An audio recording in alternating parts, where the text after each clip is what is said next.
warahmatullahi wabarakatuh. Pertama-tama izinkan saya mengucapkan terima kasih banyak kepada yang terhormat Bapak dan Ibu Dewan Juri Kopma Expo Unsil 2021.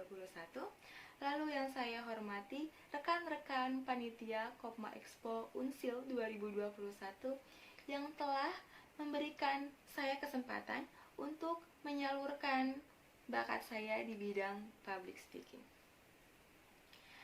Perkenalkan, nama saya Windy Fahira. Saya adalah seorang mahasiswa yang sedang berkuliah di Universitas Siliwangi, mengambil jurusan manajemen, Fakultas Ekonomi. Berbicara tentang ekonomi, saya teringat satu hal. Oke, sini teman-teman semua. Saya akan membawa kalian ke kilas balik tahun 2020. Pada saat itu adalah momen pertama kali saya menginjakan kaki di Tasikmalaya. Untuk apa? Untuk melihat-lihat kampus saya tentunya. Lalu di situ saya sangat-sangat excited. Karena apa? Karena Tasikmalaya ternyata kota yang sangat nyaman, asri, damai. Lalu juga Tasikmalaya banyak makanannya. Ternyata kota Tasikmalaya terkenal juga ya, atau cukup terkenal, atau sangat terkenal di bidang kulinernya. Siapa yang tidak tahu cimol, apalagi tuh yang sangat-sangat ciri khas dari kota Tasikmalaya. Pencinta makanan pedas pasti tahu banget. Apa-apa?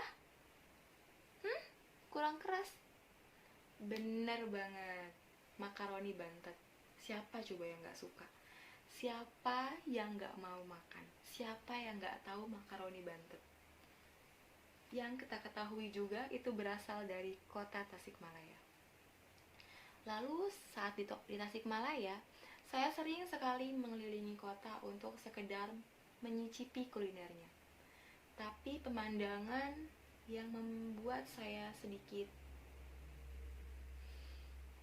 sedih mungkin, atau lebih seperti membuat saya berpikir bahwa ini adalah tanggung jawab kita sebagai masyarakat muda, sebagai anak muda. Ini adalah tanggung jawab kita sebagai anak muda. Apa itu teman-teman? Jadi saat itu saya melihat penggorengan di mana minyaknya yang mereka gunakan, mohon maaf ya teman-teman, sangat-sangat hitam atau tidak layak konsumsi. Yang mana kita ketahui bahwa minyak itu tidak baik bagi kesehatan jika dipanaskan terus-menerus. Tapi, apakah kita harus menyalahkan para pedagang? Apa kita harus menutup mata melihat penderitaan mereka berjuang melawan kerasnya persaingan? Saya cukup mengerti. Sebagai anak ekonomi, saya mengerti sekali apa yang mereka lakukan. Atas dasar apa mereka melakukan itu? Karena mereka hanya ingin mempertahankan usahanya dengan cara bersaing dengan harga yang otomatis berimbas dengan mereka harus mengurangi biaya produksi. Lalu, apa yang harus kita lakukan? Saya tidak membenarkan perlakuan mereka, tapi saya tidak juga bisa sepenuhnya untuk menyalahkan. Ini adalah tugas kita, teman-teman. Saya terpikir satu hal. Kenapa kita tidak menyediakan satu wadah untuk mereka agar bisa menyumbangkan minyak jelantah tersebut? Bukan menyumbangkan secara cuma-cuma, tetapi mereka mendapatkan imbalan dari hal tersebut. Koperasi minyak jelantah. Gimana? Itu adalah salah satu hal yang terpikir pada saat itu di otak saya. Saya terpikir, kenapa kita tidak menggunakan koperasi minyak jelantah? Tapi mungkin banyak juga di antara kalian yang berpikir bahwa kenapa harus minyak jelantah? Tapi mungkin banyak juga yang terpikir oleh kalian, kenapa harus koperasi? Kenapa tidak seperti sistem yang sudah kebanyakan ada, yaitu sistem bank, mungkin seperti bank sampah? Tidak, teman-teman. Saya terpikir koperasi, kenapa? Karena saya ingin kesamarataan di antara setiap anggotanya. Saya tidak mau menggunakan badan usaha yang hanya menguntungkan satu pihak, tapi semua sama rata. Ya, badan usaha itu adalah koperasi, teman-teman. Kenapa? Karena koperasi memiliki asas kekeluargaan. Menurut Bung Hatta, yang merupakan Bapak Koperasi Indonesia, beliau mengatakan bahwa koperasi itu untuk mensejahterakan para anggotanya dan mensejahterakan masyarakat sekelilingnya. Bukankah itu sangat-sangat mulia, teman-teman? Lalu kalau begitu, bagaimana mekanismenya? Jadi, mekanismenya adalah para anggota yang merupakan pelaku UMKM juga pedagang, mereka memberikan minyak jelantah mereka atau menyetorkan minyak jelantah mereka kepada koperasi yang nantinya akan diolah oleh koperasi. Apa saja yang dapat diolah? Dari seonggok atau hanya minyak jelantah.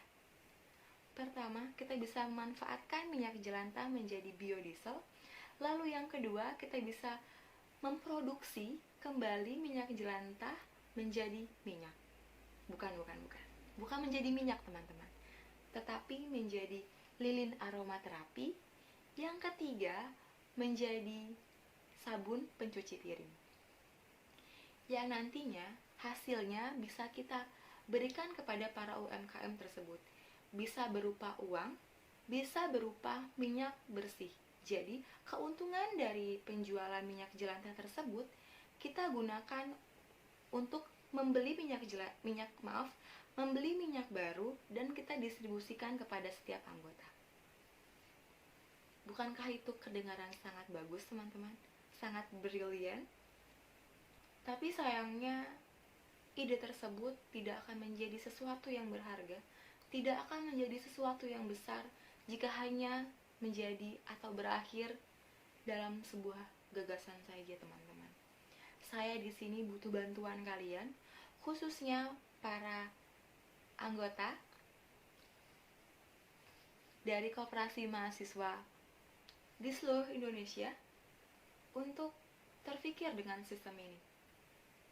Karena menurut saya, bayangkan, itu tidak hanya untuk sebatas atau hanya sebatas kesejahteraan di bidang ekonomi saja, tetapi ini untuk kelangsungan hidup kita.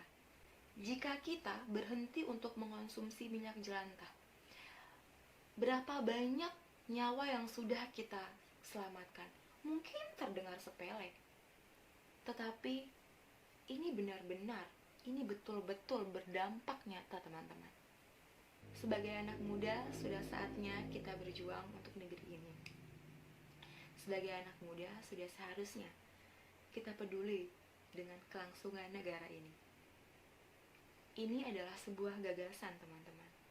Tapi gagasan ini tidak hanya menjadi gagasan jika kita beraksi untuk mewujudkannya. Sekian dari saya. Mohon maaf jika banyak sekali kekurangan, juga tutur kata yang kurang berkenan. Wabillahi taufiq wal hidayah. Wassalamualaikum warahmatullahi wabarakatuh.